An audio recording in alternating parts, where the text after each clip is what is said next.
Hi friends, Vande Mataram, जय हिंद। दोस्तों, आज जो है हम सांख्यिकी भाग 2 के अंतर्गत संभावना चैप्टर के अंतर्गत एग्जाम्पल नंबर 7, 8, 9 और 10 का दोस्तों आज हम अभ्यास करने वाले हैं। दोस्तों, जैसा कि मैंने भी अपना यूट्यूब चैनल बनाया है, तो प्लीज़ मेरे चैनल को भी सब्सक्राइब कीजिएगा, लाइक कीजिएगा, शेयर कीजिएगा। ठीक है दोस्तों। और आगे आने वाले समय में थोड़ा सा और मैं बेहतरीन करने का प्रयास करूंगा। अभी धीरे धीरे मैं इसमें सीख रहा हूँ दोस्तों। ठीक है दोस्तों। तो यहाँ पर एग्जाम्पल नंबर 7 जो है, इसका आज दोस्तों हम अभ्यास करने वाले हैं। पिछले दिन जैसे कि हमने एग्जाम्पल नंबर 6 को हमने देखा था, एग्जाम्पल नंबर 6 में 10 से 12 क्वेश्चन जैसे कि थे, उनको भी हमने क्या किए, सोल्व किए और अच्छी तरह से समझा। तो यहाँ पर दोस्तों क्या दिया हुआ है एग्जाम्पल नंबर 7 में, एक यादृच्छिक प्रयोग की घटना ए और घटना बी निम्नानुसार है, जिसमें ए बराबर 1, 2, 3, 4 और बी बराबर -1, 0 और 1 दिया हुआ है। तो दोस्तों, इसमें कहा क्या गया है, यदि निदर्शावकाश U बराबर A यूनियन B हो तो नीचे की घटनाओं को प्रदर्शित करते समुच्चय क्या करना है दोस्तों, हमें प्राप्त करने हैं। तो जैसा कि इसके अंतर्गत निदर्शावकाश के लिए और साथ ही साथ क्या क्या हमें प्राप्त करना है, तो पहला सवाल जो है दोस्तों B डैश, दूसरा दिया है A डैश इंटरसेक्शन B, और तीसरा जो प्रश्न दिया हुआ है A माइनस B, हमें क्या करना है दोस्तों, इसमें प्राप्त करना है। तो इसको क्रम से जो है मैंने इसको जैसे सॉल्व किया है दोस्तों, तो इस क्रम में मैंने इसको सॉल्व किया है। एग्जाम्पल नंबर 7, ए बराबर 1, 2, 3, 4 दिया है, बी बराबर -1, 0 और 1 दिया हुआ है दोस्तों। तो जैसे कि पहले हमें ए यूनियन बी बराबर यू करना है, यानी कि निदर्शावकाश बनाना है। तो ए यूनियन बी बराबर यू, तो इसके मतलब जितने भी पद हैं, जितने भी एलिमेंट्स हैं, वो सब एक साथ में आ जाएंगे, एक कड़ी बना लेंगे। तो डेट मीन्स इनका यूनियन का मतलब होता है संघ या योग। तो यहाँ पर -1, 0, 1, 2, 3 और क्या हो जाएगा दोस्तों, 4 हो जाएगा। तो यहाँ पर ए यूनियन बी बराबर यू, यानी निदर्शावकाश बराबर क्या बन जाएगा, -1, 0, 1, 2, 3 और 4। जिसमें दोस्तों पहला प्रश्न आपको पूछा हुआ है कि बी डैश, तो बी डैश बराबर क्या हो जाएगा, तो बी डैश बराबर हो जाएगा यू माइनस बी।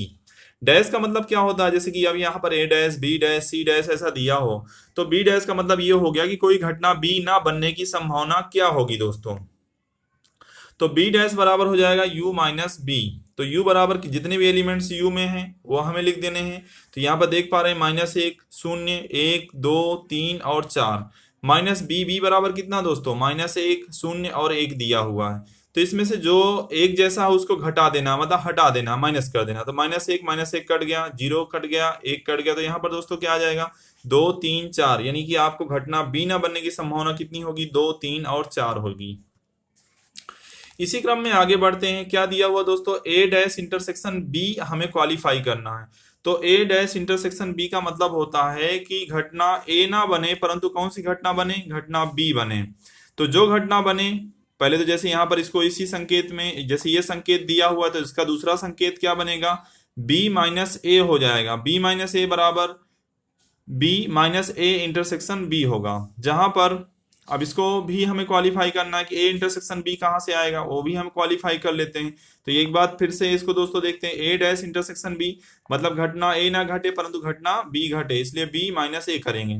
इसका जो सूत्र होगा B minus A intersection B होगा। ए इंटरसेक्शन बी क्या कहता है, तो ए इंटरसेक्शन बी कहता है कि दोनों जैसे घटना ए और घटना बी के जो मतलब कि घटक होंगे वो दोनों एक समान होने चाहिए। तो जैसे कि हमने ए के एलिमेंट्स यहाँ पर लिख दिए 1, 2, 3, 4, और बी के एलिमेंट्स हमने लिख दिए -1, 0 और 1 लिख दिया। तो दोस्तों इसमें जो मैचिंग हो रहा है, जो एक समान है, उसको हमें यहाँ पर लिखना है। तो ए इंटरसेक्शन बी बराबर क्या हो जाएगा, 1 हो जाएगा, क्योंकि यहाँ से 1 और 1 ही मैचिंग हो रहा है, बाकी कोई मैचिंग नहीं हो रहा है। तो दोस्तों यहाँ पर वापस आते हैं, तो b minus A intersection b है, तो b का मान कितना है दोस्तों, तो b का मान है -1, 0 और 1 है। तो यहाँ पर हमने लिख दिया माइनस ए इंटरसेक्शन b, तो इंटरसेक्शन b का मान कितना, 1 है। अब इसमें से 1 और 1 माइनस हो जाएगा, तो यहाँ पर क्या बचेगा, -1 और 0 बचेगा। ठीक है दोस्तों। उसी प्रकार से आगे वाला क्रम जो दिया है, वो तीसरा प्रश्न क्या कहता है, तीसरा प्रश्न कहता है कि a minus B. A minus B का मतलब क्या हो गया दोस्तों, तो ए माइनस बी का मतलब हो गया कि घटना ए बने परंतु घटना बी ना बने। इसको भी संकेत में ऐसे भी हम इसको दर्शा सकते हैं। तो इसका क्या हो जाएगा, इसका संकेत जो बनेगा दोस्तों वह बनेगा ए इंटरसेक्शन बी डैश, ऐसे कह सकते हैं इसको दोस्तों। तो यहाँ पर जो आपका संकेत है वह बन गया ए इंटरसेक्शन बी डैश। अब इसको दोस्तों हम सॉल्व करते हैं, तो इसको सॉल्व करने पर हमें पता चलेगा ए का जो मूल्य है वो कितना है, तो ए का जो मूल्य है, ए में कितने एलिमेंट्स हैं, तो ए में जो एलिमेंट्स है 1 2 3 4 दिए हुए हैं। ठीक है दोस्तों, 1 2 3 4 लिख दिया। अब उसके बाद माइनस ए इंटरसेक्शन बी है, तो ए इंटरसेक्शन बी का मान कितना, 1 है, तो इसमें से घटा देना है, जो मिलता जुलता है उसको हटा दिया। तो यहाँ पर क्या बचेगा दोस्तों, 2 3 और 4। तो इस तरह से दोस्तों जो है एग्जाम्पल नंबर 7 आपका क्या हो जाता है दोस्तों, क्लियर हो जाता है। ओके फ्रेंड्स, इसके बाद एग्जाम्पल नंबर 8 पर हम आते हैं। एग्जाम्पल नंबर 8 में क्या दिया हुआ है कि प्रथम 50 प्राकृतिक संख्याओं में से एक संख्या यादृच्छिक रूप से चुनी जाए तो निम्नलिखित घटनाओं को प्रदर्शित करता समुच्चय ज्ञात कीजिए। प्रथम 50 प्राकृतिक संख्याएं, प्रथम 50 प्राकृतिक संख्याओं का जब भी नाम आए तो 1 से लेकर के 50 तक की संख्याओं को आपको लिख देना है। जैसे कि यहाँ पर लिखा हुआ है universal u is equal to 1 2 3 4 5 6 ऐसे डैश डैश करके 50 तक, पूरा नंबर 50 तक नहीं लिखना है, ऐसे डैश डैश करके हमने 50 तक दोस्तों इसको क्या कर दिया है, लिख दिया है। तो यहाँ पर जैसे कि 50 संख्या है। अब यहाँ पर 4 प्रश्न अलग अलग प्रकार से पूछे गए हैं। तो चुनी गई संख्या 5 या 7 की गुणक हो, चुनी गई संख्या 5 और 7 दोनों की गुणक हो, चुनी गई संख्या 5 की गुणक हो परंतु किसकी गुणक ना हो, 7 की गुणक ना हो, चुनी गई संख्या 5 और 7 में से मात्र 7 की गुणक हो। तो पहला प्रश्न जैसे कि यहाँ पर कहा है कि प्रथम 50 प्राकृतिक संख्याओं में से एक संख्या यादृच्छिक रूप से चुनी जाए तो निम्नलिखित घटना को प्रदर्शित करता समुच्चय लिखिए। तो पहला समुच्चय तो हमने दोस्तों यहाँ पर लिख दिया u बराबर 1 2 3 4 5 इस तरह से 50 तक। तो अब पहला प्रश्न जैसे कि दिया गया है कि चुनी गई संख्या 5 या 7 की गुणक हो, तो इसका मतलब ये हो गया दोस्तों कि चुनी गई संख्या जो है वह 5 के पहाड़े में भी आती हो और 7 के पहाड़े में भी आती हो, यानी उसका गुणनखंड हो या उसका अवयव हो, ऐसा कह सकते हैं। तो 5 के पहाड़े में दोस्तों क्या क्या आपका बनेगा, यहाँ पर इसको भी मैंने अलग अलग प्रकार से सॉल्व किया हुआ, किताब के अनुसार नहीं दूसरे प्रकार से सॉल्व किया हुआ है। तो यहाँ पर हम देख पा रहे हैं कि जो इसका यूनिवर्सल यानी सैंपल स्पेस है 1 से 50 तक मैंने लिख दिया। प्रश्न क्या कहा कि चुनी गई संख्या 5 और या 7 की गुणक हो, चुनी गई संख्या किसकी गुणक हो, 5 या 7 की गुणक हो। तो यहाँ पर ए यूनियन बी बराबर क्या हो जाएगा, तो पहले 5 के पहाड़े में जितनी संख्याएं आती हों वो लिख दीजिए, फिर 7 के पहाड़े में जितनी आती हों वो लिख दीजिए। यहाँ पर दोनों का मैंने ज्वाइंट करके लिखा है कि जैसे अभी यहाँ पर 5 1 से लेके 50 तक की संख्याओं में 5 7 10 14 20 21 25 28 30 35 40 42 45 49 और 50। तो देखिए जैसे 5 के पहाड़े में 5 10, हाँ दोस्तों यहाँ पर 15 छूट गया है, तो यहाँ पर 15 भी आएगा, माफी चाहूंगा, यहाँ पर आपका 15। ठीक है, तो यहाँ पर 5 10 15 20 25 30 35 40 45 और कितना हो गया दोस्तों, 50 हो गया। ये 5 के पहाड़े वाली हो गई। अब 7 के पहाड़े में भी आए, मतलब 7 की गुणा को, तो 7 दूनी 14 7 त्रिक 21 7 चौक 28 7 पना 35 7 छंग 42 7 सते 49। तो आप इस तरह से इसको आप अलग अलग क्रम में भी लिखना चाहो तो आप पहले 5 की लिख दीजिए, फिर 7 की लिख दीजिए, आगे पीछे होगा तो कोई दिक्कत होने वाली नहीं है। उसी तरह दूसरा प्रश्न कहा है दोस्तों कि चुनी गई संख्या 5 और 7 दोनों का गुणक हो। तो जब 5 और 7 और शब्द आ जाए तो गुणाकार कर देना है दोनों का। तो 5 और 7 तो 5 गुणे 7 कर दीजिए, तो 5 सते कितना हो जाएगा, 35 हो जाएगा। अब 1 से लेके 50 तक की गिनती में तो 5 मतलब 5 और 7 के पहाड़े में सिर्फ 35 ही आता, मतलब दोनों के पहाड़े में आना चाहिए, 5 के पहाड़े में भी आना चाहिए और 7 के पहाड़े में आनी चाहिए, ऐसी कोई संख्या है। तो जैसे कि दोस्तों यहाँ पर हम देख पा रहे हैं कि 5 जो है तो सिर्फ 5 के पहाड़े में आएगा, 7 के पहाड़े में। तो यहाँ पर जैसे कि हमें सभी संख्या मतलब ऐसी कौन सी संख्या इसके अंदर है जो कि मतलब क्या है कि 5 और 7 दोनों के पहाड़े में आती है। तो यहाँ पर सिर्फ एक 35 मात्र एक ऐसी संख्या है जो 5 और 7 दोनों के पहाड़े में आएगी, बाकी कोई संख्या 5 और 7 के पहाड़े में नहीं आएगी, यानी 1 से 50 तक की संख्याओं में। इसलिए दोस्तों ए इंटरसेक्शन बी बराबर आपका क्या हो जाएगा, 35 हो जाएगा।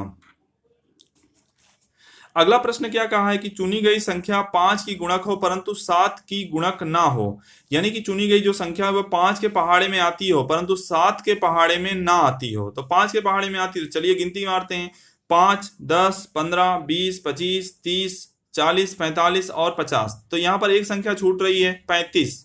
35 क्यों छूट रही है, क्योंकि 35 जो है वह 7 के पहाड़े में आ जा रही है, इसलिए उस संख्या को हमें क्या कर देना है, हटा देना है, यानी उस संख्या को लिखना नहीं है। क्योंकि यहाँ पर स्पष्ट किया है दोस्तों कि चुनी गई संख्या 5 की गुणक हो, चुनी गई संख्या किसकी गुणक हो, 5 की गुणक हो परंतु किसकी गुणक ना हो, 7 की गुणक ना हो, यानी कि 5 के पहाड़े में आता हो परंतु 7 के पहाड़े में ना आता हो। तो इसलिए 5 10 15 20 25 30 परंतु 35 यहाँ पर नहीं होगा। 35 क्यों नहीं होगा दोस्तों, क्योंकि यहाँ पर 7 के पहाड़े में 35 आ जा रहा है, 40 45 और 50 होगा। तो इस तरह से तीसरा प्रश्न भी दोस्तों हमारा क्या हो जाता है, सॉल्व हो जाता है। उसके बाद दोस्तों चौथा प्रश्न जो कहा है, चुनी गई संख्या 5 और 7 में से मात्र 7 का गुणक हो। मतलब चुनी गई संख्या 5 और 7 में से मात्र 7 का गुणक हो, मतलब वो 5 और 7 के पहाड़े में से सिर्फ 7 के पहाड़े में आती हो परंतु 5 के पहाड़े में ना आती हो। तो यहां पर क्या हो जाएगा, चुनी गई संख्या तो 7 का पहाड़ा पढ़िए, मतलब 50 की संख्या तक। 7 एकम 7, 7 दूनी 14, 7 त्रिक 21, 7 चौक 28, 7 पन्ना 35, 7 छंग 42, 7 सत्ते 49। तो यहाँ पर 35 मैंने पढ़ा परंतु 35 क्यों नहीं लिया, क्योंकि 35 5 के पहाड़े में भी आ जाएगा और 7 के पहाड़े में भी आ जाएगा, तो 5 वाला हमें लेना नहीं, जैसे पिछले वाले में हमने नहीं लिया था। ओके दोस्तों,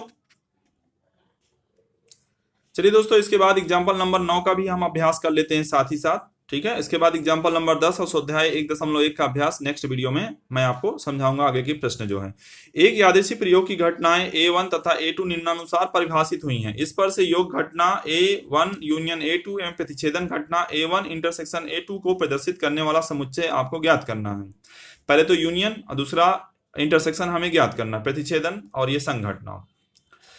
A1 बराबर आपको दिया हुआ है x सच डेट -1 0 और 1 दिया है, और A2 बराबर दिया हुआ है x सच डेट x 1 2 और 3 दिया हुआ है। तो दोस्तों यहाँ पर क्या बन जाएगा आपका, A1 बराबर क्या बनेगा, -1 0 और 1 बनेगा, और A2 बराबर 1 2 3 बनेगा। अब इनका यूनियन बनाना है, तो यूनियन में क्या होगा, जो जितने भी घटक A1 में है और जो घटक A2 में है सभी घटकों को एक साथ में समूह बनाकर लिख देना है। तो योग घटना A1 यूनियन A2 बराबर क्या हो जाएगा, -1 0 1 2 और 3 हो जाएगा। प्रतिच्छेदन घटना क्या बनेगी, तो प्रतिच्छेदन घटना जो दोस्तों बनेगी तो A1 इंटरसेक्शन A2, तो A1 इंटरसेक्शन A2 बराबर क्या बनेगा। अब यहाँ पर क्या मैच हो रहा है, A1 और A2 में से देख लेना कि कौन कौन सी जो एलिमेंट्स हैं जो मतलब मैच हो रहे हैं, मतलब एक समान है, उन्हीं एलिमेंट्स को आपको यहाँ पर लिखना है।